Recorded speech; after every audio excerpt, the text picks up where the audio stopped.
ఇప్పుడు చాలా మంది ఈ రోజుల్లో లవ్ చేసుకొని తొందరగా విడిపోతున్నారు. వాళ్ళ మీద మీరు ఏం చెప్తారు? ఏం చెప్పాలనుకోవట్లేదు. ఏం చెప్పను, పోనీ రీల్స్ ఏమైనా చేయబోతున్నారా త్వరలో వాళ్ళ మీద? ఏం చెయ్యను. అలాంటి వాళ్ళ మీద చెప్పి అంటే వాళ్ళకి చెప్పినా మారరు. మనం మంచి చెప్పినా చెడు చెప్పినా వాళ్ళ ఒపీనియన్ అంటే ఏంటిదో వాళ్ళకి తెలుసు.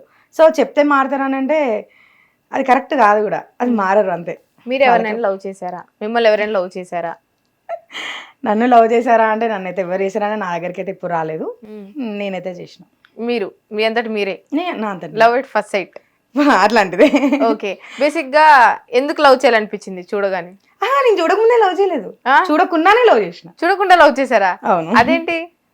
చూడకుండానే లవ్ చేసిన అంటే ఎట్లాగా? మొబైల్లో ఫోటోస్ చూసా, ఇన్స్టాగ్రామ్ లో అవ్వా, ఫేస్బుక్ లో అవ్వా, మరి ఎట్లాగా? అదే ఉంటారు కదా మన అమ్మమ్మలు తాతమ్మలు ఇలా ఉంటారు కదా. చిన్నగా ఉన్నప్పుడు మా మేన బావ అన్నమాట. మా బావని చూసి తనే అయ్యో మీ భార్య పోతుందిరా, అరే పిల్ల మీ మొగుడు పోతుండు అని అంటే, మొగుడు అంటే ఏంటిది అంటే భర్త. భర్త అన్నప్పుడు ఓకే ఈయన నా హస్బెండా అని చిన్నప్పుడు ఫిక్స్ అయిపోయి ఇమాజినేషన్స్. ఇక అప్పటి వరకు తనని చూడలేదు. నాకు అంటే అట్లా అనుకున్నాక 10 సంవత్సరాల దాకా తనని నేను చూడలేదు. ఓహో ఎవరైనా మాట్లాడినా, ఎవరైనా లవ్ చేసుకున్న వాళ్ళు ఉంటారు కదా, ఇలా చేస్తే ఏ నాకు మా ఆయన ఉన్నాడు కదా, నాకు హస్బెండ్ ఉన్నాడా అంటే ఆయననే నా లవరా అని చెప్పేసి 10 సంవత్సరాలు చూడకుండానే లవ్ చేసిన. వామ్మో, తర్వాత ఎట్లాగా మ్యారేజ్ అయిందా? ఇది చాలా పెద్ద సీక్రెట్, ఇప్పుడు రివీల్ చేయను. చెప్తా, సస్పెన్సా? పార్ట్ 1 పార్ట్ 2 పార్ట్ 3 లాగా.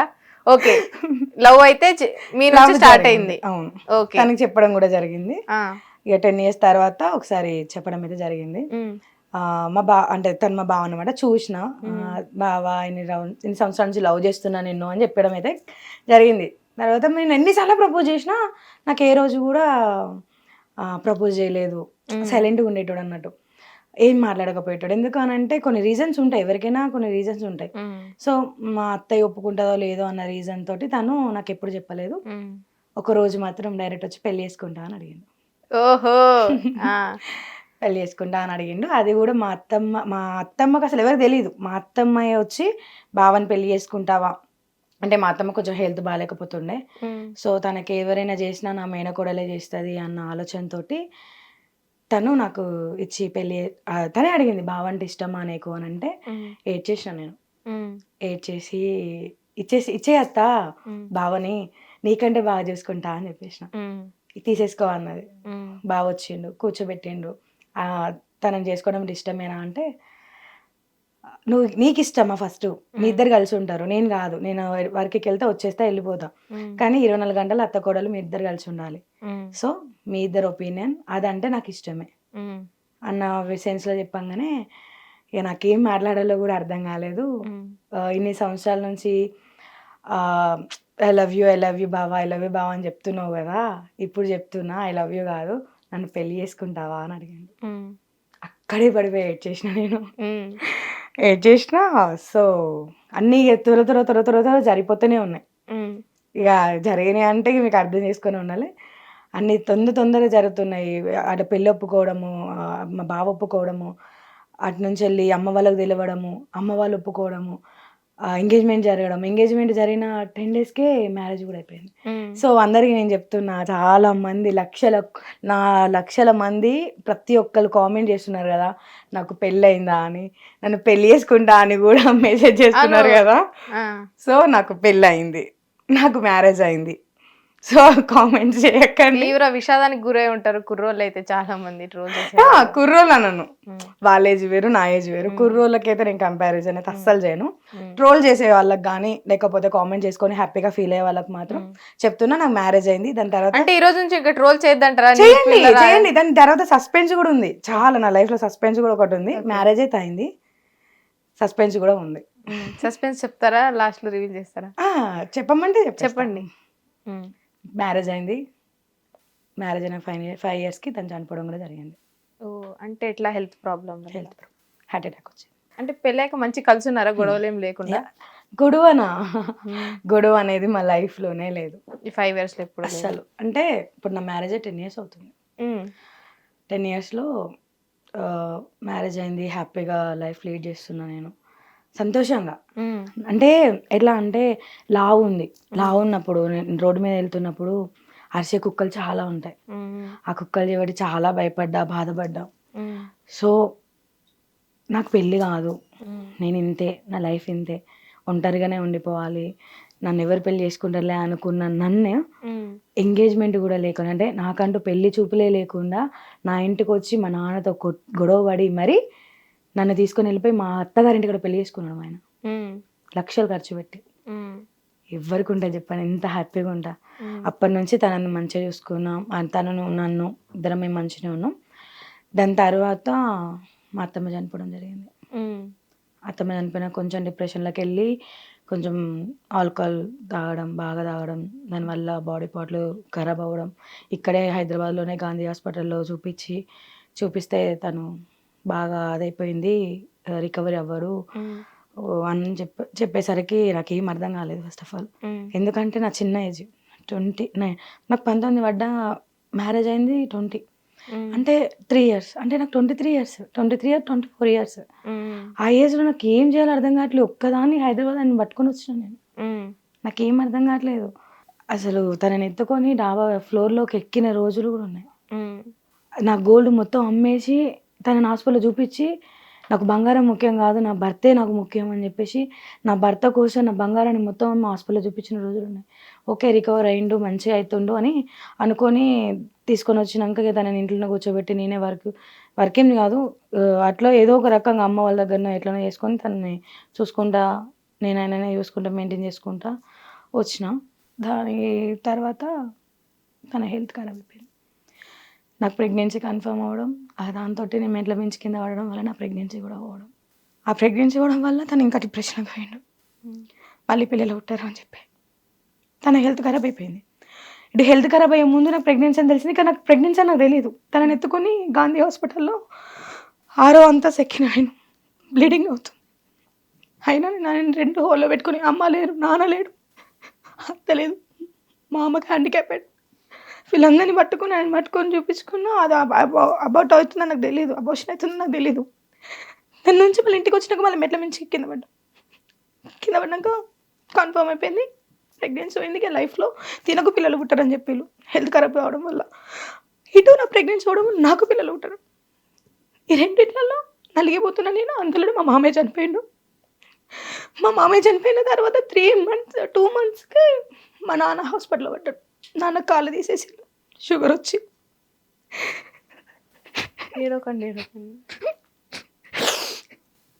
డాడీ కోవిడ్ ఇంజెక్షన్ వేసుకోవడం వల్ల డాడీకి షుగర్ ఇన్ఫెక్షన్ అయిపోయి డాడీకి మోకాల దాకా కాలు తీసేసిళ్ళు. ఏం చేయాలో అర్థం కావట్లేదు, చిన్న పిల్లని నేను. ఇవన్నీ టెన్షన్ వల్ల అవ్వాలి. అటు నాన్నయ్య అనిపోవడం, ఇటు మామయ్య, నాన్నకంటే ఎక్కువ ప్రాణం మేనమామ అంటే. తను అట్లా మంచాలు ఉండడం తన వల్ల కాలే. ఇక్కడ నుంచి వెళ్ళి డెక్కన్ హాస్పిటల్ దాని ఉన్నది. డెక్కన్ హాస్పిటల్లో కింద నైటీల మీద నేను ఫ్లోర్లో బట్టలు కూడా వేసుకునేంత సిచ్యువేషన్ లేదు నాకు. అలాంటి సిచ్యువేషన్లో నైటీల మీద డెక్కన్ హాస్పిటల్లో మన ఫ్లోర్ ఉంటుంది కదా, మనం అదేంటిది మన కార్లో అవన్నీ పెట్టుకుంటారు, అందులో కూర్చొని అనాథ లెక్క కూర్చొని ఉన్నప్పుడు వచ్చిండు మా ఆయన. వచ్చి ఒకటే మాట అన్నాడు. ఆయనకు తెలుసు బ్రతకనని తెలుసు, ఇక్కడ ఉంటే నేను సెట్ అవ్వట్లేదు, నేను కొత్తగూడెం వెళ్ళిపోతాను. మాది కొత్తగూడెం, నా సొంత ఇప్పుడు భూపాలపల్లి. కొత్తగూడెం వెళ్ళిపోయి, అమ్మ ఏ నిమిషంలో ఏమయ్యేది తెలియదమ్మా, కానీ నీదైనా నువ్వు కోల్పోకు, ఎవరిని నువ్వు నమ్ముకోకు, నీ అంటూ నువ్వు అడుగులేయి, ఖచ్చితంగా నీ వెనక తోడు నేనుంటా అని అన్నాడు. అని ఓకే అన్న, ఓకే అని వెళ్ళిండు. గతం నెక్స్ట్ డే, అమ్మ నేను చచ్చిపోతున్నా, నాకు అర్థమైపోతుంది, వచ్చేసి అనగానే ఇక్కడ నుంచి వెళ్ళి మళ్ళీ కొత్తగూడెం వెళ్ళిపోయిన సోమవారం రోజు నా భర్త చచ్చిపోతాడన్నప్పుడు కూడా మా పిన్ని వండిన వంట ఆడబెట్టి నా భార్య వస్తుంది, నా భార్యకు తినిపియాలని చెప్పి తినకుండా ఉండి ఆ నైట్ కలిపి నా నోట్లో పెట్టి ఎర్లీ మార్నింగ్, అమ్మ నేను చచ్చిపోతా, హాస్పిటల్కి వెళ్ళాలి, నన్ను తీసుకెళ్ళు, నీకోసం నేను బ్రతుకుతా అని అంటే, అదే ఒక అంబులెన్స్లో తీసుకొని వెళ్ళిన నేను. అదే అంబులెన్స్లో శివమ్మ తీసుకొని నా ఇంటికి తీసుకొని వచ్చిన నేను. అది నా లైఫ్లో పెద్ద గిఫ్ట్ ఏంటి అంటే నా భర్త చూసుకున్నట్టు నన్ను ఎవ్వరూ నా లైఫ్లో చూసుకోలేదు. కానీ ఆ దేవుడు అంటారు కదా, మంచోళ్ళని ఎక్కువ రోజులు ఉంచరు అని. అదే నా లైఫ్లో ఆ మంచి అనేది ఎక్కువ రోజులు ఉంచలేదు. తను చనిపోయి ఇంటికి వచ్చిన తర్వాత ఇంకా స్ట్రగుల్స్, చాలా స్ట్రగుల్స్. అది కోవిడ్ టైం, తను హార్ట్ అటాక్తో చనిపోయిండు. డాక్టరు నోట్లో నోరు పెట్టి మరి ఊదినా కూడా వదిన కూడా అది కోవిడ్ అని చెప్పి సొంత చుట్టాలు మా నాన్న అమ్మ హాస్పిటల్ ఎక్కడ హాస్పిటల్ అత్త మామ చనిపోయిళ్ళు. నాకంటూ ఎవరు లేరు. ఒక్కదాని ఇలా కూర్చొని నా భర్తను అడగేసుకొని చూస్తున్నా. నేను ఏం చేయాలి? తనని ఏం చేయాలి? అప్పటికి 11 అవుతుంది టైం. ఏం చేయాలి? నా వల్ల అయితే లేదు. చుట్టాలందరూ కోవిడ్తో చనిపోయిండు, తీసుకెళ్ళి అక్కడ వేసేసేద్దాం పడేద్దామని అన్నారు. అప్పుడు చూశారు మా ఆయన ఫ్రెండ్స్, ఊక అనుకునేదాన్ని తిరుగుతాడు అన్నమాట, ఫ్రెండ్స్ అని చెప్పి. అప్పుడు వాళ్ళ చుట్టాలందరూ అన్నప్పుడు నేను ఒక్కసారి ఇలా కూర్చొని ఏడుస్తూ ఉంటే అప్పుడు వచ్చిళ్ళు వాళ్ళ ఫ్రెండ్స్. వాళ్ళ చుట్టాలందరూ వెళ్ళి ఇక ఫ్రెండ్స్ చుట్టాలు వస్తారని చెప్పేసి ఎదురు చూసి ఎవరు రాచేటట్లేరని వాళ్ళ ఫ్రెండ్స్ వచ్చిళ్ళమ్మా. ఇప్పటికి చెప్తున్నా, ఫ్రెండ్షిప్ అంటే దానికంటే ఫ్రెండ్షిప్ కన్నా పెద్ద గొప్పదే లేదు. మీరు పెళ్ళి చేసుకోనా చేసుకోకపోయినా ఏమని చేసినా ఫ్రెండ్షిప్ ఇంపార్టెంట్. ఫ్రెండ్షిప్ ఉండాలి ఖచ్చితంగా ఎవరికైనా. తన కోసం కదిలొచ్చిళ్ళరా, చాలామంది కదిలొచ్చిళ్ళు. ఆ అర్ధరాత్రి నేనున్నా మీకు అని చెప్పేసి, అమ్మ నువ్వు బాధపడకు అని చెప్పి ఒక్కదాన్ని ఇట్లా ఎదురు చూస్తుంటే నా వేటును కూడా వాళ్ళు మోసి నా భర్తకి దహన సంస్కారాలు చేసిళ్ళు. అర్ధరాత్రి చేసి అటు నుంచి అటు 11 days అయ్యేదాకా నన్ను చూసుకున్నారు. జాగ్రత్తగా తీసుకొచ్చి మా అమ్మోళ్ళ ఇంటికాడ దింపిళ్ళు. దాని తర్వాత నేను ఓకే అనుకున్న. దాని తర్వాత మా నాన్న కూడా 6 months చెప్పాను.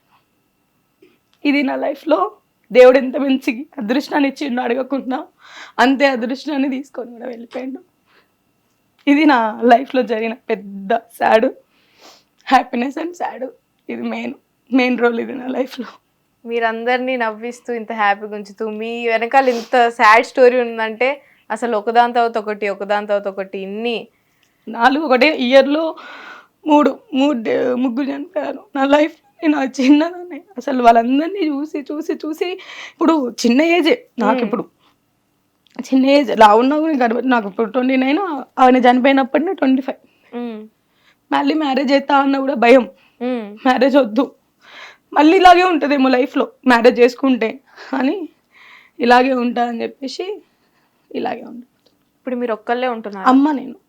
అమ్మ మీరు ఉంటున్నారు. మరి మీకు ఇన్కమ్ వైజ్గా ఎట్లాగా? నాన్న చనిపోయింది కదా, అక్కడ నుంచి వచ్చిన డాడీ సింగర్ అండ్ ఎంప్లాయీ. అవి వచ్చినాక సింగర్ ఎంప్లాయీ అక్క వాళ్ళ హస్బెండ్కి ఇచ్చినాం జాబు. బాగా ఇచ్చిండు 10 lakhs ఇవ్వడం, దాన్ని ఫిక్స్డ్ డిపాజిట్ చేసుకోవడం. ఇక చిన్న బిజినెస్ నార్మల్గా వర్క్ చేయడం, బిజినెస్ చేయడం.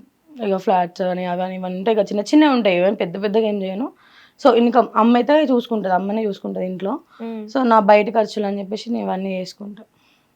సో ఇన్ని కష్టాలు ఇన్ని దాటుకొని నార్మల్గా ఈరోజు చిన్న కష్టాలు వస్తేనే చనిపోవాలి, ఆత్మహత్య చేసుకోవాలి అని ఫ్యామిలీ గురించి దేని గురించి ఆలోచించిన వాళ్ళు చాలా మంది ఉన్నారు. మీరు ఇంత స్ట్రాంగ్గా ఎలా ఉన్నారు? ఎవరైనా మోటివేషనా లేకపోతే ఎవరైనా తోడున్నారా మీకు ఈ టైంలో? తోడున్నారా అంటే చనిపోదామని నేను కూడా అనుకున్నామ్మా.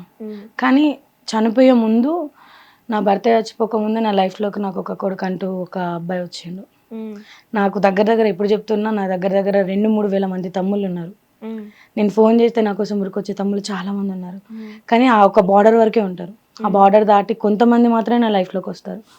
అది దాటి నా భర్త ఉన్నప్పుడు నా కొడుకు అనే ఒక రూపంలో సాయి కొడుకు అనే రూపంలో నా లైఫ్లోకి వచ్చిండు. వాడి ఏజ్ ఇప్పుడు 23, నా ఏజ్ ఇప్పుడు 29. వాడు నా కొడుకని అమ్మ అన్న పిలుపుతో నా లైఫ్లోకి వచ్చిండు. సో నాకు ఏ కష్టం వచ్చినా ఏది వచ్చినా అమ్మ నేనున్నా, ఏం కాదు నేను చూసుకుంటా అని చెప్పేసి చూడడం చేయడం. బాగా డిప్రెషన్లోకి వెళ్ళిపోయి చనిపోయే సిచ్యువేషన్లోకి వచ్చినా కూడా నాకు హార్ట్ బీట్ ఆగిపోతుంది ఆలోచిస్తే. ఇప్పటికీ కూడా ఎక్కువ ఆలోచిస్తే హార్ట్ బీట్ ఆగిపోయి బ్రీతింగ్ అందదు. నా కొడుకు నా బ్రీతింగ్ ఇచ్చి మరీ నన్ను కాపాడిన రోజులు చాలా ఉన్నాయి టెన్షన్లో. మీరు చెప్పిన దాన్ని బట్టి అయితే ఈ రోజుల్లో ఫ్యామిలీ మెంబర్స్ కన్నా ఫ్రెండ్సే తోడుంటున్నారంటారు. ఫ్యామిలీ ఉంటుంది, ఫ్యామిలీ లేకుండా అయితే ఉండదు. ప్రతి ఒక్కరికి ఫ్యామిలీ ఇంపార్టెంట్. కానీ ఫ్యామిలీతో పాటు నేను నిజం చెప్తున్నా, ఎవరైనా ఫ్రెండ్స్ మరి ఎందుకు ఇంత సోది పెడుతున్నారు, ఎందుకు ఇంట్లో ఇల్లు లేదా ఏం లేదా ఎందుకు అనే ఒకప్పట్లో, ఇప్పుడు ఫ్రెండ్సే ఇంపార్టెంట్. ఇప్పుడు ఉన్న క్షణం, రేపు ఎవరు చచ్చిపోతారో తెలియట్లేదు. ఉన్న క్షణం ఫ్రెండ్స్ తోటి ఫ్యామిలీస్ తోటి ఎంజాయ్ చేసి తెల్లారనే రోజు చనిపోయినా బాధలేదు. మీకు అమ్మాయిల ఫ్రెండ్స్ ఎవరైనా ఉన్నారా? కాలేజ్ ఫ్రెండ్స్ అంటే ఉన్నారు, ఫ్రెండ్స్ అయితే ఉన్నారు. కానీ నేను ఎవరినైతే బెస్ట్ ఫ్రెండ్స్ అనేది ఎప్పుడు నేను తీసుకోవాలి. నా లైఫ్లో జరిగిన ఇంకో చాలా స్టోరీస్ వల్ల నేను ఫ్రెండ్స్ ఉన్నారు అంతే. నా బెస్ట్ అని అయితే ఎవరు అనుకోను, అంతే. ఫ్రెండ్స్ అయితే ఉన్నారు. తమ్ముళ్ళు అయితే ఉన్నారు. నాకు తమ్ముళ్ళు ఉన్నాక ఫ్రెండ్స్ ఎందుకు?